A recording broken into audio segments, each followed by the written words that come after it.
കൂട്ടുകാരെ, എല്ലാവർക്കും നിജോസ് വേൾഡിൻ്റെ പുതിയൊരു വീഡിയോയിലേക്ക് സ്വാഗതം. എല്ലാവരും സുഖമായിട്ടിരിക്കുന്നെന്ന് വിശ്വസിക്കുന്നു. ഞങ്ങളിവിടെ സുഖമായിട്ടിരിക്കുകയാണ്. അപ്പോൾ എല്ലാവരും സന്തോഷത്തോടെയും ആരോഗ്യത്തോടെയും ഒക്കെ ഇരിക്കുക കേട്ടോ. ഇന്നത്തെ വീഡിയോയിൽ സംസാരിക്കുന്നത് നമ്മുടെ നടുവിൻ്റെ ഒരു ഭാഗത്ത് അനുഭവപ്പെടുന്ന വേദന എങ്ങനെ പ്രഗ്നൻസി സിംറ്റമായിട്ട് നമുക്ക് റിലേറ്റ് ചെയ്യാൻ പറ്റും എന്നതിനെ പറ്റിയിട്ടാണ് കേട്ടോ. പ്രഗ്നൻ്റ് ആകുന്ന സമയത്ത് നമ്മുടെ പല ശരീര അവയവങ്ങളിലും പല തരത്തിലുള്ള ചേഞ്ചസ് ഉണ്ടാവാറുണ്ട്. ചിലർക്ക് അത് ഒരു ഒരു വ്യത്യാസം അല്ലെങ്കിൽ എൻലാർജ്മെൻ്റ് ആയിട്ട് സൈസിൽ തോന്നാറുണ്ട്. മറ്റു ചിലർക്ക് പെയിൻസ് ആയിട്ടായിരിക്കും അനുഭവപ്പെടുന്നത്. മറ്റു ചിലർക്ക് നേരെ അത് ശരീരത്തിനെ അഫക്റ്റ് ചെയ്യുന്ന തരത്തിലുള്ള എന്തെങ്കിലും ലക്ഷണങ്ങളായിട്ടൊക്കെ ആയിരിക്കും കാണാനായിട്ട് ചാൻസ് ഉള്ളത് കേട്ടോ. അപ്പോൾ ഞാൻ ഈ പറയുന്ന പ്രഗ്നൻസി ലക്ഷണം നിങ്ങൾക്കില്ലെങ്കിൽ നിങ്ങൾ വിഷമിക്കേണ്ട ആവശ്യമില്ല. എക്സ്പെക്റ്റഡ് പീരിയഡ് ഡേറ്റിൽ നിങ്ങൾ ബ്ലീഡിങ് വരുന്നുണ്ടോ എന്ന് നോക്കുക, ഡേറ്റ് മിസ് ആകുന്നുണ്ടോ എന്ന് നോക്കുക. ഇൻ കേസ് നിങ്ങൾക്ക് ബ്ലീഡിങ് വരുന്നുണ്ടെങ്കിൽ നിങ്ങൾ ഒന്ന് നോക്കുക, നിങ്ങൾക്ക് നോർമലി പ്രീവിയസ് മന്തിനെ അപേക്ഷിച്ച് ബ്ലീഡിങ് അത്രത്തോളം ഉണ്ടോ എന്നുള്ള കാര്യം കൂടി നിങ്ങൾ ചെക്ക് ചെയ്യുക. പോകുന്ന രക്തത്തിൻ്റെ അളവ് കുറവാണെങ്കിൽ നിങ്ങൾ ഡേറ്റ് മിസ്സായിട്ട് ഒരു 3 ദിവസമൊക്കെ കഴിഞ്ഞിട്ട് പ്രഗ്നൻസി ടെസ്റ്റ് ചെയ്ത് നോക്കുന്നത് നല്ലതാണ്. കാരണം പല ആളുകൾക്കും ഒരു ക്രിപ്റ്റിക് പ്രഗ്നൻസി അല്ലെങ്കിൽ ത്രെട്ടേൺഡ് മിസ്കാരേജ് എന്ന് പറയുന്നൊരു സിറ്റുവേഷൻ വന്നിട്ട് പ്രഗ്നൻസി ടെസ്റ്റ് ചെയ്ത് നോക്കുമ്പോൾ പോസിറ്റീവ് റിസൾട്ട് കിട്ടുന്നവരുണ്ട്. അതുപോലെ ഹോർമോണൽ ഇംബാലൻസസ് ഉണ്ടായതിന് ശേഷം എന്തെങ്കിലും പ്രൊജസ്ട്രോൺ ഹോർമോണിൻ്റെ ഡെഫിഷ്യൻസീസ് ഒക്കെ ഉണ്ടായിട്ട് പിന്നെ പ്രഗ്നൻസി ടെസ്റ്റ് ചെയ്ത് കഴിയുമ്പോൾ സർവൈവ് ചെയ്തിട്ട് ബ്ലീഡിങ് ഉണ്ടായിട്ട് മുൻപോട്ട് പോകുന്നവരുണ്ട്. അപ്പോൾ പോകുന്ന രക്തത്തിൻ്റെ അളവ് നിങ്ങൾ കൃത്യമായിട്ട് മോണിറ്റർ ചെയ്യണം കേട്ടോ.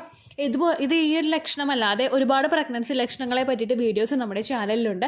അത് കാണാൻ വേണ്ടിയിട്ട് നിങ്ങൾ നമ്മുടെ ചാനൽ വിസിറ്റ് ചെയ്യുക. അതിലെ പ്ലേലിസ്റ്റ് എന്ന് പറയുന്ന ഓപ്ഷൻ സെലക്ട് ചെയ്യുകയാണെങ്കിൽ അതിൽ ഏർലി പ്രഗ്നൻസി സിംറ്റംസ് എന്ന് പറയുന്നൊരു പ്ലേലിസ്റ്റ് നിങ്ങൾക്ക് കാണാനായിട്ട് സാധിക്കും.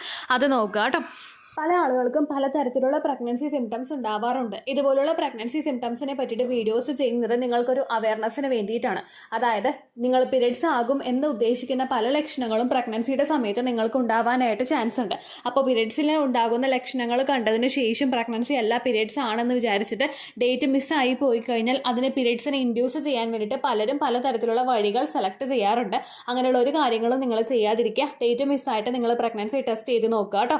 അതുപോലെ ഓവുലേഷൻ കഴിഞ്ഞതിന് ശേഷം എനിക്ക് ഈ ലക്ഷണം ഉണ്ടാവുന്നില്ല എന്ന് വിചാരിച്ചിട്ട് വിഷമിക്കുന്നവരാണ് നിങ്ങളെങ്കിൽ നിങ്ങൾ ഈ വീഡിയോ കാണാതിരിക്കുന്നതാണ് കേട്ടോ നല്ലത്.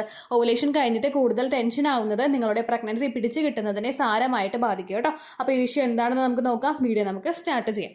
ഇതിന് മുമ്പ് കുറച്ച് ദിവസങ്ങൾ ഒരു 2 മാസങ്ങൾക്ക് മുമ്പായിട്ട് ബാക്ക് പെയിനിൽ നമുക്ക് പലതരത്തിലുള്ള ലൊക്കേഷനിൽ ബാക്ക് പെയിൻ ഉണ്ടായിട്ട് അത് പ്രഗ്നൻസി ആയിട്ട് എങ്ങനെയാണ് മാച്ച് ആവുന്നതിനെ പറ്റിയിട്ട് വീഡിയോ ചെയ്തിട്ടുണ്ടായിരുന്നു.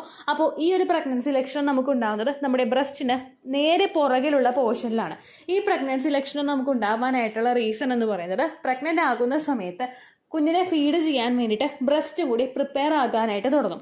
ബ്രസ്റ്റ് പ്രിപ്പയർ ആകുന്നതിനനുസരിച്ചിട്ട് ബ്രസ്റ്റിൽ പലതരത്തിലുള്ള മാറ്റങ്ങൾ ഉണ്ടാകും. അതിൻ്റെ നിപ്പിളിൽ ചേഞ്ചസ് ഉണ്ടാകും, സൈസ് വർദ്ധിക്കും, നമുക്ക് ഹെവിനെസ് അനുഭവപ്പെടും, തൊടുമ്പോൾ തന്നെ നമുക്ക് വേദന അനുഭവപ്പെടും. ഇങ്ങനെ പലതരത്തിലുള്ള മാറ്റങ്ങൾ നിപ്പിളിൽ അനുഭവപ്പെടാനായിട്ട് ചാൻസ് ഉണ്ട്. അപ്പോൾ ഇവിടെ ബ്രസ്റ്റ് നിങ്ങൾക്ക് എൻലാർജ് ആവുന്നതിനനുസരിച്ചിട്ട് നിങ്ങൾക്ക് അതിൻ്റെ നേരെ പുറകിലുള്ള ബാക്ക് പോർഷനിൽ വേദന അനുഭവപ്പെടാനായിട്ട് ചാൻസ് ഉണ്ട്. ഈ വേദന നിങ്ങൾക്ക് അനുഭവപ്പെടുന്നത് ബ്രസ്റ്റ് വലിയുന്നതിനനുസരിച്ചിട്ടാണ്. നിങ്ങളിപ്പോൾ നോർമലി ഉപയോഗിക്കുന്ന ഇന്നറുടെ സൈസ് ഒരു 34 അല്ലെങ്കിൽ ഒരു 36 ആണെന്ന് വിചാരിക്കുക. നിങ്ങൾ സൈസ് ഇൻക്രീസ് ആവുന്നതിനനുസരിച്ചിട്ട് ആ ഒരു ഡ്രസ്സ് ഇടുമ്പോൾ നിങ്ങൾ ഒട്ടും കംഫർട്ടബിൾ ആവില്ല. കാരണം നമുക്ക് വേദന അനുഭവപ്പെടാനായിട്ട് തുടങ്ങും. ആ വലിയുന്നതിൻ്റെ ഒരു സെൻസേഷനും ബുദ്ധിമുട്ടും നമുക്ക് നേരെ ബാക്കിലുള്ള പോർഷനിലായിരിക്കും ഏറ്റവും കൂടുതൽ വരാനായിട്ട് സാധിക്കുന്നത്. ഇനിയിപ്പോൾ നിങ്ങൾ സെയിം സൈസ് ഓൾട്ടർ ചെയ്തിട്ട് നിങ്ങൾ ആ ഒരു ഇന്നേഴ്സ് നിങ്ങൾ യൂസ് ചെയ്യുന്നുണ്ടെങ്കിൽ കൂടി തന്നെ ബ്രസ്റ്റ് വളരുന്നതിനനുസരിച്ചിട്ട് അതിൻ്റെ ഒരു വലിച്ചിൽ സൈസ് എൻലാർജ് ആവുന്നതിൻ്റെ ഒരു മസിൽസ് ഒക്കെ ഒന്ന് സ്ട്രെച്ച് ആയി കൊടുക്കുന്നതിൻ്റെ ആ ഒരു പ്രഷറും പെയിനും നിങ്ങൾക്ക് അനുഭവപ്പെടുന്നത് തൊട്ട് പുറകിലുള്ള പോർഷനിലായിരിക്കും. ഇത് ഒരു ഭാഗത്തായിരിക്കില്ല അനുഭവപ്പെടുന്നത്. നമ്മുടെ 2 ബ്രസ്റ്റ് ഉണ്ടല്ലോ, രണ്ടിനും നേരെ പുറകിലുള്ള പോർഷനിലായിരിക്കും നിങ്ങൾക്ക് അനുഭവപ്പെടുന്നത്. ഓവുലേഷൻ കഴിഞ്ഞിട്ട് തൊട്ടടുത്ത ദിവസം തന്നെ ഈ ഒരു ലക്ഷണം നമുക്ക് എക്സ്പെക്ട് ചെയ്യാനായിട്ട് പറ്റില്ല. പക്ഷേ ഫസ്റ്റ് ട്രൈമസ്റ്ററിൻ്റെ ഒരു 2nd മന്ത് തീരുന്നതിന് മുൻപായിട്ട് നിങ്ങൾക്ക് ഈ ലക്ഷണം കാണാനായിട്ട് സാധിക്കും. ഈ പ്രഗ്നൻസി ലക്ഷണം ഏറ്റവും കൂടുതൽ ഉണ്ടാവുന്നത് ഫസ്റ്റ് പ്രഗ്നൻസി സമയത്തായിരിക്കും. കാരണം നോർമലായിട്ട് നിന്നിരുന്ന നമ്മുടെ ഒരു ബ്രസ്റ്റ് പ്രഗ്നൻസിക്ക് പോസിറ്റീവ് ആയി കഴിഞ്ഞാൽ കുഞ്ഞിനെ ഫീഡ് ചെയ്യാൻ വേണ്ടിയിട്ട് പ്രിപ്പയർ ആകുന്നത് ഒരു ഫസ്റ്റ് ട്രൈമസ്റ്റർ മുതൽ നടക്കുന്നൊരു പ്രവർത്തനമാണ്. ഇത് ഫസ്റ്റ് പ്രഗ്നൻസിയിൽ ഓൾറെഡി ഒരു സ്ത്രീക്ക് ഉണ്ടായിട്ടുണ്ടാകും. ബ്രസ്റ്റിൻ്റെ സൈസ് വർദ്ധിച്ചിട്ടുണ്ടാകും. കുഞ്ഞിനെ ഫീഡ് ചെയ്യുന്ന ആ ഒരു 2 years കൊണ്ട് തന്നെ ഓൾമോസ്റ്റ് അതിന് വളരാൻ പറ്റുന്ന സൈസിൽ അത് വളർന്നിട്ടുണ്ടാകും. അതിനുശേഷം ഫീഡിംഗ് ഒക്കെ കഴിയുമ്പോഴേക്കും ചെറുതായിട്ടൊന്ന് സൈസ് കുറയുമെങ്കിലും നോർമലായിട്ട് നമ്മൾ പ്രഗ്നൻ്റ് ആവുന്നതിന് മുൻപ് ഏത് സൈസിലുണ്ടായിരുന്നോ ആ സൈസിലോട്ട് കൊണ്ടുവന്ന് നാച്ചുറലായിട്ട് എത്തിക്കുന്നത് കുറച്ച് ഡിഫിക്കൽട്ടാണ്. നമ്മൾ വർക്കൗട്ട്സ് ഒക്കെ ചെയ്തിട്ട് ആ ഒരു സൈസിലോട്ട് എത്തിക്കാൻ പറ്റും. പക്ഷെ അങ്ങനെ അല്ലെങ്കിൽ ആ മസിൽസൊക്കെ അതുപോലെ തന്നെ അയഞ്ഞിരിക്കുകയായിരിക്കും. അതുകൊണ്ട് ഫസ്റ്റ് പ്രഗ്നൻസിയിലുള്ള ഒരു സ്ത്രീക്കായിരിക്കും ഈ ഒരു ലക്ഷണം എളുപ്പത്തിൽ തിരിച്ചറിയാൻ സാധിക്കുന്നത്. സെക്കൻഡ് പ്രഗ്നൻസിയോ തേർഡ് പ്രഗ്നൻസിയോ ആണെങ്കിൽ നിങ്ങൾക്ക് എളുപ്പത്തിൽ ഇത് കണ്ടുപിടിക്കാൻ സാധിക്കണമെന്നില്ല. ഈ ഒരു വേദന വരുന്ന സമയത്ത് നിങ്ങൾ നിങ്ങളുടെ ബ്രസ്റ്റ് സൈസ് ഓൾട്ടർ ചെയ്യാനായിട്ട് ശ്രദ്ധിക്കുക. 34 ഉപയോഗിക്കുന്നവർ 36 കടക്കാനായിട്ട് ശ്രദ്ധിക്കുക. അതുപോലെ നിങ്ങൾക്ക് കംഫർട്ടബിൾ ആയിട്ടുള്ള ഡ്രസ്സ് മാത്രം നിങ്ങൾ ധരിക്കുക. കൂടുതലായി കഴിഞ്ഞാൽ മസിൽസ് അങ്ങോട്ട് സ്ട്രെച്ച് ആകാനായിട്ട് ബുദ്ധിമുട്ട് നമുക്കുണ്ടാകും. ബുദ്ധിമുട്ട് നമ്മുടെ ശരീരം ടൈറ്റ് ആയിട്ടിരിക്കുന്നതിനനുസരിച്ചിട്ട് വേദന കൂടുതൽ നമ്മൾ സഹിക്കേണ്ട ഒരു സിറ്റുവേഷൻ ഉണ്ടാകും. അത് ഓവർകം ചെയ്യാൻ വേണ്ടിയിട്ട് കംഫർട്ടബിൾ ആയിട്ടുള്ള ഡ്രസ്സ് നിങ്ങൾ ധരിക്കുക. ഒരുപാട് ആളുകൾ ഡ്രസ്സ് കറക്റ്റ് അവരെ വെച്ചടിച്ച പോലെ ഷേപ്പ് ചെയ്ത് ധരിക്കുന്നവരുണ്ടല്ലോ. അങ്ങനെയുള്ളവർക്കൊക്കെ ആ സൈസ് കൂടുന്നതിനനുസരിച്ച് ഡിഫിക്കൽട്ടീസ് ഉണ്ടാകും. അവർ ഈ കാര്യം പ്രത്യേകം ശ്രദ്ധിക്കുക കേട്ടോ. പിന്നെ ഇങ്ങനെയുള്ള ബുദ്ധിമുട്ടുകളൊക്കെ വരുന്ന സമയത്ത് നമ്മൾ മറ്റൊരു കാര്യം കൂടി ശ്രദ്ധിക്കണം, ധാരാളം വെള്ളം കുടിക്കാനായിട്ട്. കാരണം ആ ഒരു ബ്രസ്റ്റ് വളരുന്നതിനനുസരിച്ചിട്ട് അതിന് വേണ്ടുന്ന ന്യൂട്രീഷൻ റിക്വയർമെൻറ്റ്സ് ഉണ്ട്. അതുപോലെ കുഞ്ഞിന് ഇംപ്ലാന്റേഷൻ നടന്നു കഴിയുമ്പോൾ വേണ്ട വെള്ളത്തിൻ്റെ അളവുണ്ട്. ഇതെല്ലാം ശരീരത്തിൽ കുറഞ്ഞു കഴിയുമ്പോഴേക്കും നിങ്ങൾക്ക് ഈ ഒരു ലക്ഷണം ഭയങ്കര വേഴ്സായിട്ട് അനുഭവപ്പെടാനായിട്ട് ചാൻസ് ഉണ്ട്. അതായത് അമിതമായിട്ട് വേദന ഉണ്ടാവാനായിട്ട് ചാൻസ് ഉണ്ട്. അപ്പോൾ ഇങ്ങനെയുള്ള വേദന ഉണ്ടാകുമ്പോഴേക്കും ഈ കാര്യം കൂടി നിങ്ങൾ ശ്രദ്ധിക്കുക. ഇനി ബ്രസ്റ്റിൽ നമുക്ക് വേദന അനുഭവപ്പെടുന്ന ബാക്കിൽ നമുക്ക് വേദന അനുഭവപ്പെടുന്ന ബാക്കി 3 ലൊക്കേഷൻസും കൂടിയുണ്ട്. അത് നമുക്ക് നേരെ വരുന്നത് നമ്മുടെ ഏറ്റവും എൻഡിലെ പോയിന്റിൽ, അതായത് നമ്മുടെ നടുവിൻ്റെ ഏറ്റവും അറ്റത്തുള്ള പോയിന്റ് ഉണ്ടല്ലോ, നമ്മുടെ ബട്ടോക്സിൻ്റെ ഏരിയയും നമ്മുടെ ആ ഒരു ലോവർ ബാക്ക് പോർഷനും തമ്മിൽ ജോയിൻ ആകുന്ന ആ ഒരു സ്ഥലത്ത് നിങ്ങൾക്ക് വേദന അനുഭവപ്പെടാനായിട്ട് ചാൻസ് ഉണ്ട്. അതുപോലെ ആ ജോയിൻ്റ് എൻഡിൻ്റെ തൊട്ട് മുകളിലുള്ള പോർഷൻ, അതായത് നമ്മുടെ യൂട്രസ് സ്ഥിതി ചെയ്യുന്നത് ഏറ്റവും ലോവർ ബാക്ക് പോർഷനിലാണല്ലോ. ഈ ലോവർ ബാക്കിന് നേരെ പുറകിലുള്ള പോർഷനിലും അതിൻ്റെ ലെഫ്റ്റ് സൈഡിലും റൈറ്റ് സൈഡിലും മുതുകിൻ്റെ ഭാഗത്തായിട്ടും നിങ്ങൾക്ക് വേദന അനുഭവപ്പെടാനായിട്ട് ചാൻസ് ഉണ്ട്. അത് നമുക്കുണ്ടാകുന്നത് ബ്രസ്റ്റ് വളരുന്നത് കൊണ്ടല്ല, യൂട്രസ് സൈസ് വർദ്ധിക്കുന്നത് കൊണ്ടാണ്. ഫസ്റ്റ് പ്രഗ്നൻസിയിലായിരിക്കും ഇതും എളുപ്പത്തിൽ തിരിച്ചറിയാനായിട്ട് സാധിക്കുന്നത്. യൂട്രസ് അത്രയും നാൾ വരെ, നമ്മുടെ ഒരു പ്യൂബർട്ടി സ്റ്റേജ് എത്തിയ നാൾ വരെ യൂട്രസ് ഇങ്ങനെ ലാർജ് ആകും. നമ്മുടെ ശരീര വലുപ്പത്തിനനുസരിച്ചിട്ടുള്ള ഒരു പ്രോസസ്സ് അല്ലാതെ അവിടെ ഒന്നും ഉണ്ടായിട്ടില്ല, ഒന്നും വളർന്നിട്ടില്ല. അതുകൊണ്ട് അതൊരു കംഫർട്ടബിൾ ആയിട്ടുള്ളൊരു പൊസിഷനിൽ ഇരിക്കുകയായിരിക്കും. പെട്ടെന്ന് നമ്മുടെ ഒരു എംബ്രിയോ അവിടെ ഇംപ്ലാന്റ് ആയിട്ട് അത് വളരാനായിട്ട് അതിന് വേണ്ട സ്പേസ് അത് എടുക്കാനായിട്ട് തുടങ്ങുന്നതിനനുസരിച്ചിട്ട് യൂട്രസ് സ്ട്രെച്ച് ആകാനായിട്ട് തുടങ്ങും. ഈ സ്ട്രെച്ച് ആകണമെങ്കിൽ അതിന് ചുറ്റുമുള്ള ബാക്കിയുള്ള എല്ലാ പേശികളും സ്ട്രെച്ച് ആവാനായിട്ട് തുടങ്ങണം. ഇത് കംഫർട്ടബിൾ ആയിട്ട് നടക്കാൻ വേണ്ടിയിട്ട് ശരീരത്തിൽ റിലാക്സിൻ എന്ന് പറയുന്നൊരു ഹോർമോൺ ഇൻക്രീസ് ആവുന്നുണ്ട്.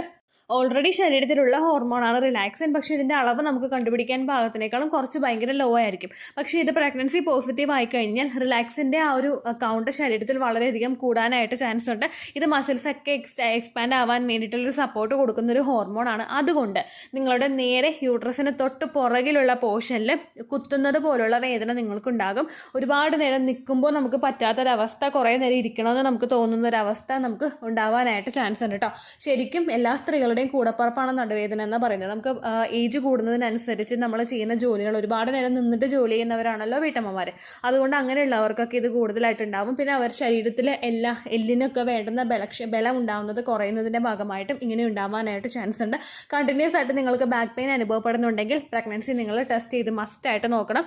ടെസ്റ്റ് ചെയ്ത് നിങ്ങൾ നെഗറ്റീവ് ആണെങ്കിലും ഡോക്ടറെ പോയി കാണണം. കാരണം എന്തുകൊണ്ടാണ് ഇങ്ങനെ ബാക്ക് പെയിൻ തുടർച്ചയായിട്ടുണ്ടാകുന്നതെന്ന് നിങ്ങൾ മനസ്സിലാക്കണം കേട്ടോ. പ്രഗ്നൻ്റ് ആകുന്ന സ്ത്രീകളിൽ ന്യൂട്രീഷണൽ ഡെഫിഷ്യൻസീസ് ഉണ്ടാകുമ്പോഴും ഈ ബാക്ക് പെയിൻ അനുഭവപ്പെടാനായിട്ട് ചാൻസ് ഉണ്ട്. അതുപോലെ അതായത് നമുക്ക് ഡിഹൈഡ്രേഷൻ ഉണ്ടാകുമ്പോൾ, വെള്ളത്തിൻ്റെ അളവ് ശരീരത്തിൽ കുറയുമ്പോഴും ഇങ്ങനെ ഉണ്ടാവാനായിട്ട് ചാൻസ് ഉണ്ട്. നിങ്ങൾ പ്രഗ്നൻ്റ് ആയിട്ടും ബാക്ക് പെയിൻ കണ്ടിന്യൂസ് ആയിട്ട് വരുന്നുണ്ടെങ്കിൽ നിങ്ങൾ വേദന സഹിക്കേണ്ട ആവശ്യമില്ല. ഡോക്ടറോട് പറയാനായിട്ട് ശ്രദ്ധിക്കുക. എൻ്റെ പ്രഗ്നൻസി സമയത്ത്, സെക്കൻഡ് പ്രഗ്നൻസി സമയത്ത് എനിക്ക് നേരെ ഈ ഒരു ബ്രസ്റ്റിൻ്റെ പോർഷൻ പറഞ്ഞിട്ടുണ്ടായിരുന്നില്ല, അതിൻ്റെ നേരെ പുറകിലുള്ള ആ 2 ഭാഗത്തും വേദന ഉണ്ടായിരുന്നു. അത് ഡോക്ടറോട് കമ്മ്യൂണിക്കേറ്റ് ചെയ്തപ്പോഴേക്കും അവരെനിക്ക് വിറ്റമിൻ ഇയുടെ സപ്ലിമെൻറ്റ് തന്നിട്ടുണ്ടായിരുന്നു. ജോയിൻസ് ഒക്കെ ഒന്ന് റിലാക്സ് ആകാനും അതുപോലെ ബ്ലഡ് സർക്കുലേഷനൊക്കെ ഇൻക്രീസ് ആകാനായിട്ടൊക്കെ സഹായിക്കുന്നതാണ് വിറ്റമിൻ ഇയുടെ സപ്ലിമെൻറ്റ്.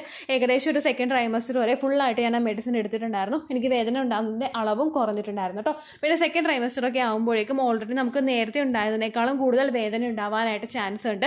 എന്താണെന്ന് വെച്ച് കഴിഞ്ഞാൽ കുഞ്ഞ് വളരുന്നതിനനുസരിച്ചിട്ട് പ്രഷർ നമ്മൾ ബാക്കിലോട്ട് കൊടുക്കും. അപ്പോൾ നമുക്ക് വേദന കൂടുതലായിട്ടും അനുഭവപ്പെടാനായിട്ട് ചാൻസ് ഉണ്ട് കേട്ടോ. അപ്പോൾ ഇത്രയേ ഉള്ളൂ വീഡിയോ. ഈ ലക്ഷണങ്ങൾ കാണുന്നുണ്ടെങ്കിലും കാണുന്നില്ലെങ്കിലും നിങ്ങൾ ശരീരം നല്ലതുപോലെ ശ്രദ്ധിക്കുക. ഡേറ്റ് മിസ്സായി 5 ദിവസമെങ്കിലും കഴിഞ്ഞിട്ട് രാവിലെ ആദ്യത്തെ യൂറിൻ എടുത്തിട്ട് നിങ്ങൾ പ്രഗ്നൻസി ടെസ്റ്റ് ചെയ്ത് നോക്കുക കേട്ടോ.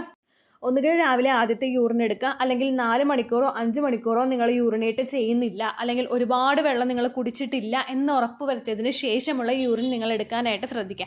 ഒരുപാട് പേര് പറയുന്നുണ്ട്, ചേച്ചി രാത്രി ഞങ്ങൾക്ക് എടുക്കാൻ പറ്റിയില്ല. അങ്ങനെയുള്ള ആളുകൾ രാവിലെ എടുക്കുന്നതിന് മുൻപായിട്ട് നിങ്ങളിപ്പോൾ ഒരു രാവിലെ ഒരു 4 മണിക്കൂർ 5 മണിക്കൂർ നിങ്ങൾ യൂറിനേറ്റ് ചെയ്തിട്ടില്ല എന്ന് നിങ്ങൾ ഉറപ്പ് വരുത്തണം. അതുപോലെ എക്സസ് ആയിട്ട് നിങ്ങൾ വെള്ളം കുടിച്ചിട്ടില്ല എന്നുള്ള കാര്യം കൂടി നിങ്ങൾ ഉറപ്പ് വരുത്തണം കേട്ടോ.